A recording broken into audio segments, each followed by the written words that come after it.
Today I'm reviewing the excellent new Australian black comedy Deadloch from Amazon. Aside from one bugbear I had about the show, it's smart, funny, and a bit gruesome, and I didn't think I'd be recommending a whodunit murder mystery, but they made it gay and funny, so here I am. Deadloch follows Dulcie Collins, a senior sergeant in a small Tasmanian town who is made lead investigator until a detective can be flown in from Darwin when the body of a local man is discovered on the beach.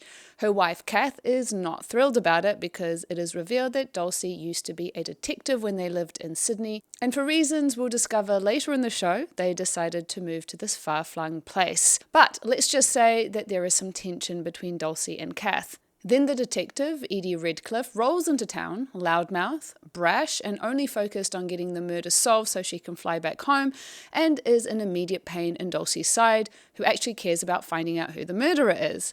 Between Edie, untested police, a host of quirky and frankly suspicious townfolk, and her wife getting a bit clingy, Dulcie has her work cut out for her, and then more bodies begin to show up. Yep, it's not just a murder, it's a series of them. My initial thoughts are, go watch it. I have one reservation about the show, and the one that I did have evaporated by the end of episode 3. The cast is superb, the characters delightful, the script is clever, the comedy is good. The gay is throughout the show, it's not just Dulcie and her wife Cath that are gay. The town apparently has become a hotspot for lesbians too, which factors into the narrative in a frankly refreshing way. And there are a number of queer narratives that thread throughout. So, basically, it's a very good gay show, and the only reason you shouldn't watch it is because you're particularly squeamish. There are a lot of dead bodies, and it does get graphic in a few moments. But it's wrapped up in a good wallop of dark comedy, so the show itself doesn't feel too heavy or grim. So, let's talk about the cast and the characters they play. In the lead role, we have out actress Kate Box, who you may recognise from Wentworth. She was in season 8 and played queer in that, and reprises a Sapphic role here as the stoic ex-detective who is getting to do something she's good at again. She does have her comedic moments, but she essentially plays the straight man of the piece, and everyone around her is just a bit nutty. Alicia Gardner, who plays her wife Cath, is really quite adorable, if a bit neurotic, and trying very hard to consciously communicate through their marital issues. But, of course, it's kind of not the moment with bodies dropping all over the place. I think Alicia's gay too in real life. At least Kate is quoted as saying that it's rare to see two lead out actresses play queer on TV, and it sounds like she's talking about Alicia, but I couldn't find any confirmation of that in the 5 minutes of Googling I did. Kat could be talking about out Kiwi actress Madeline Sammy, who plays Detective Edie Redcliffe, who is also in the excellent comedy series Double Park that I reviewed recently, link in the title cards. Edie is the opposite to Dulcie. She's chaotic, somewhat unhinged, and perfectly calibrated to grate Dulcie the wrong way with her total disregard for procedure. Obviously, they don't get along, which creates some serious tension in the investigation. Regardless, we essentially have at least 2 leads in the show played by 2 queer ladies, and I am not complaining. The rest of the cast is strong too. I'm sure there are many well-known Australians in there, some I know by face and others I haven't come across before. There are many other queer characters that feature in there too, but I have to give a shout out to Pamela Rabe, who played the freak on Wentworth. And look, the mere fact that she's in the show is, well, firstly, another Sapphic shout out, but also made me immediately suspicious of her character, and then made me double guess my suspicion because that was just too easy to pin the murder on her, but also she just has a vibe of being up to no good, you know? And this is something that I thought was very well done in the show, making me suspicious and then making me doubt myself.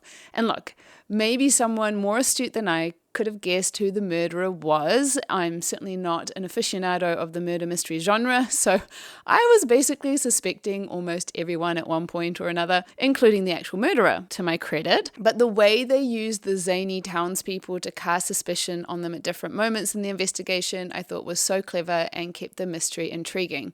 Okay, Spoilers from here on out. Turn around if you don't want to know who the murderer is, because I'm about to discuss that. What I thought was particularly well done is the bait and switch they used with the murder profile. For the first few episodes, we're allowed to assume that the murderer is a man because that is usually the gender of the person who murders. As the series evolves, however, the murder profile does too, and in what you might call a feminist move, they then begin to suspect that the murderer is a woman, which, given that all the dead bodies are men, suggests that this is a vigilante serial killer. This, of course, casts suspicion on every woman in town, so cue me casting a suspicious eye on all of them, including the wife, and the fact that the place seemed to have become a haven for lesbians merely added to this line of thought. That and the fact that women seem to be doing rather well for themselves in this town. And look, I would have been totally cool for it being a woman, but the fact that it ended up being a man who, in his twisted way, saw himself as a champion and protector of women was such brilliant commentary on how totally to miss a point. He proudly declares that he stopped killing women, instead focusing on bad men who harm women because he finally understood what it was to be an ally. And it felt like how so many movements get co-opted by mainstream and turns into virtue signaling, but the allyship is ultimately shallow and even harmful. Speaking of clever commentary, I thought they did a great job of touching on some real and current issues in a really smart way, unlike many other shows that end up moralizing with the subtlety of elephants in a china shop. The show deals with a few different topical threads. The obvious lesbian narrative aside, it touched on some more common themes like homophobia in small town, but also on the idea of a man who dresses up in women's clothing but is still straight, which I loved, because why are women's clothes uniquely feminine but men's androgynous? In a similar way, they also subvert expectations with Edie. She comes across as pretty gay, and there is a certain question mark that hangs over her sexuality from the start, and I love that the show played with the audience expectations by not answering it right away, and then of course we see her hooking up with a man, and it's clear that she's straight. Unfortunately, she has terrible taste in men, given that she bangs the murderer. They also took a look at the use of they, them, and I thought it was done in a masterful way. They use it to hide the fact that they suspect a woman might be the serial killer to the press, not only making a valid point about its usefulness in everyday language, but also using humor to poke fun at the often contentious mainstream discourse around gender construct. They also had a subplot around stolen Indigenous land, which I've never seen this on an Australian show before, which I appreciated, and it also included an Indigenous Sapphic character, which plays only a small part in the story, but it felt like pretty groundbreaking representation. The subplot was worked into the main murder investigation in a seamless way, and I was right. Pamela Rabe as Margaret, who is the original colonizing family,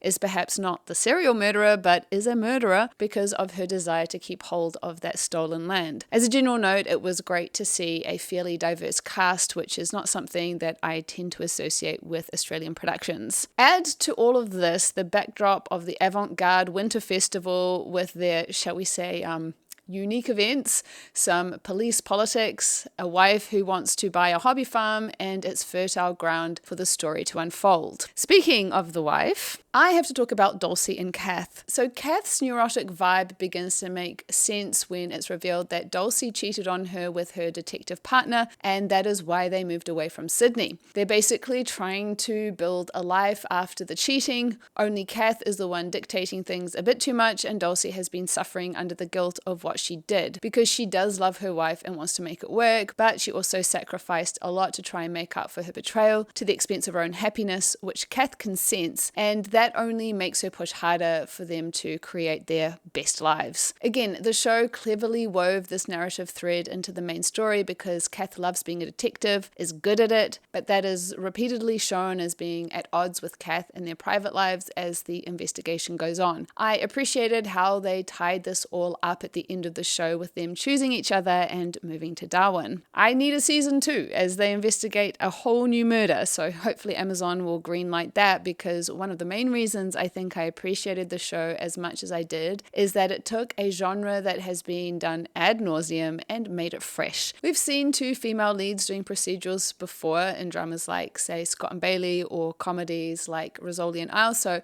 I guess that's nothing new, but they made it gay, which, let's be real, is because as much as Rosalind Isles felt gay, it ultimately wasn't. No, it was made fresh through how it treated its women. I've talked about this in a few recent reviews of other shows that lean into this violence against women trope as a way to make them strong, and how tiresome that narrative has gotten. While domestic violence does play into the origins of the murder, it's not indulged. We see what we need to for the narrative, but are not subjected to seeing it on screen. The show touches on statutory rape too, but we don't see it. And it feels like it is mitigated by the fact that we're dealing with a diverse cast of women who all have agency in the present. And the climax also doesn't involve women being tortured in any way for once.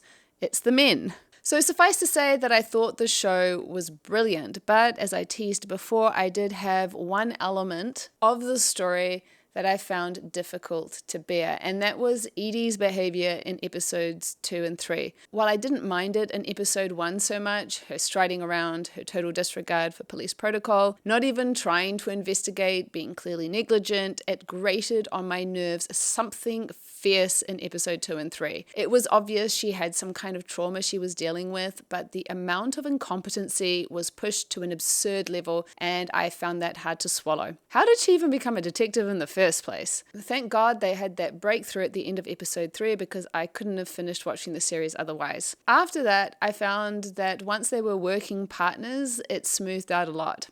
I don't know, did any of you feel the same way, or was it just me? If you're in the mood for another lesbian comedy show from the Antipodes, be sure to check out my review of Double Parked on your screen, and until next time, lady lovers.